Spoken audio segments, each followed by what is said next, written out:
Hello అండి, welcome to Saritha's world. ఈరోజు మీకు ఒక యూస్ఫుల్ టిప్ చెప్తానండి. మనం ఇలాంటి బాండీలు వాడుతూ ఉంటాం. వాడినప్పుడు మనకి అదంతా జిడ్డంతా పేరుకుపోయి మొండి జిడ్డుగా అయిపోయింది. అది తోమినా సరే పోకుండా ఇబ్బంది పడిపోతూ ఉంటాం.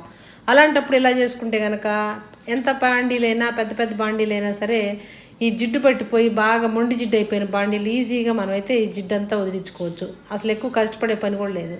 వాళ్ళు ఒక గిన్నె తీసుకొని దానిలో సర్ఫ్ వేసుకోవాలి. ఒక స్పూన్, అర స్పూన్ దాకా సర్ఫ్ వేసేసుకొని దానిలో వంట సోడా ఒక స్పూన్ దాకా వేసుకొని, తర్వాత వెనిగర్ కూడా కొంచెం వేసేసుకోవాలి. ఒక 2 మూతల దాకా వెనిగర్ వేసేసుకొని శుభ్రంగా కలిపిన తర్వాత దానిలో వాటర్ వేసుకోవాలి. ఒక 2 గ్లాసుల దాకా వాటర్ పోసేసి చక్కగా మనం ఈ బాండీని స్టవ్ మీద పెట్టుకొని వేడి చేస్తా ఈ వాటర్ని కనుక పోసామంటే బాండీ బాగా వేడెక్కాలి. వేడెక్కిన తర్వాత కనుక ఈ వాటర్ కనుక పోసి మనం ఇలా స్ప్రెడ్ చేసామంటే స్టవ్ ఆపేసిన తర్వాత ఇలా స్ప్రెడ్ చేసేసేయాలి. చేసేసిన తర్వాత మనం ఈజీగా క్లీన్ అయిపోయిద్ది, జిడ్డంతా పోయిద్దండి.